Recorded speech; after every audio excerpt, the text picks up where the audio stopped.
Une descente à ski sur piste sans faire de virage, à une vitesse constante de 120 km/h. Elle part à une altitude de 2750 mètres et finit sa descente à une altitude de 1850 mètres. Elle passe à côté d'un grand sapin au bout de 24 secondes. Sachant qu'elle met 1 minute 12 pour finir sa descente, à quelle altitude est planté ce sapin? On fait un petit schéma, donc là je vous ai fait une petite montagne. On part d'un point que je vais appeler D pour départ, qui se situe 2750 mètres au-dessus de la mer. Donc, d'accord? 2750 mètres jusqu'au niveau de la mer.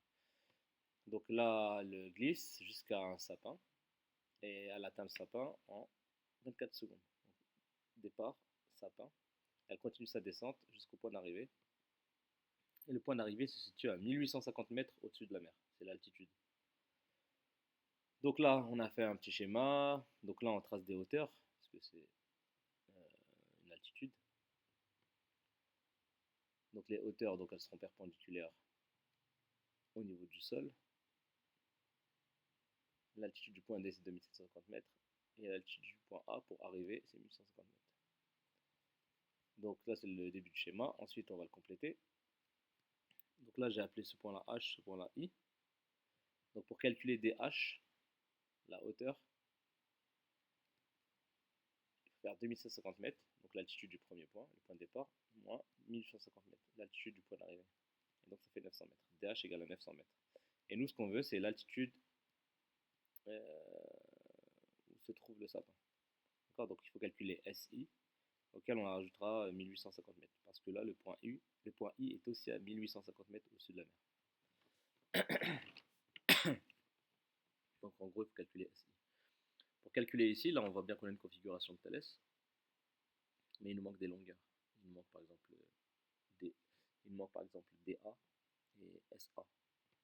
Voilà, AI et AH. Bon, là, on va pas pouvoir calculer AI et AH, mais on va pouvoir calculer les longueurs ici, parce que on a des informations sur la vitesse et le temps parcouru. Donc, ce qu'on doit savoir, c'est que la vitesse, c'est distance sur temps. On a V égale D sur T.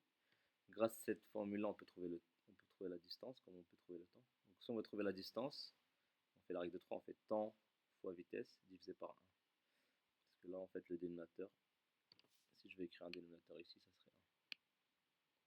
Donc on fait temps fois vitesse divisé par 1. Donc la distance, en fait, c'est la vitesse fois le temps, ou le temps fois la vitesse, c'est la même chose.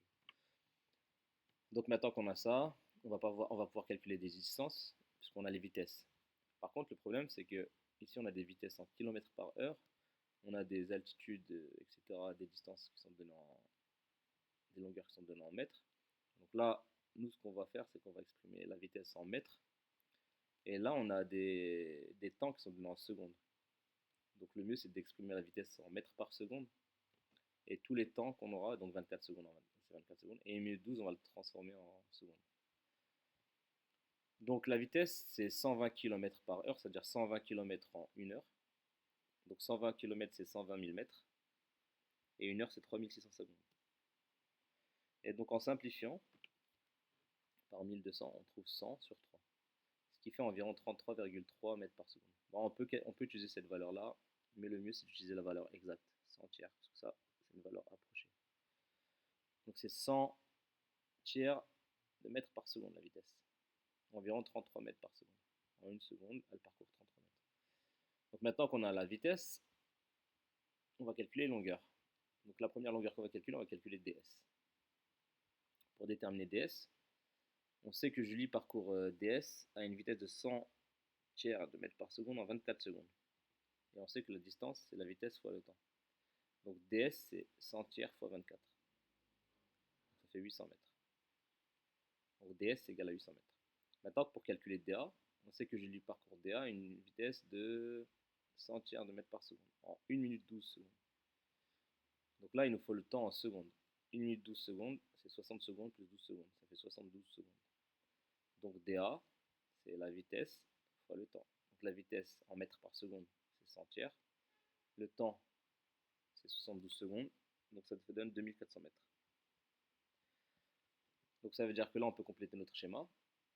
Ça veut dire que ici, on a trouvé DS, c'est 800 mètres, et DA, c'est 2400 mètres. Bon, je vous invite à mettre pause à chaque fois et revenir en arrière si je vais un peu trop vite.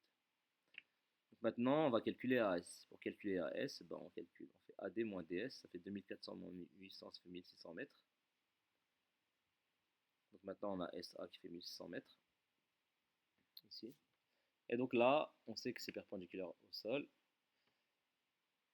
Donc on va pouvoir appliquer le théorème de Thalès. Donc les deux droites, comme tout à l'heure, elles sont perpendiculaires à la même droite.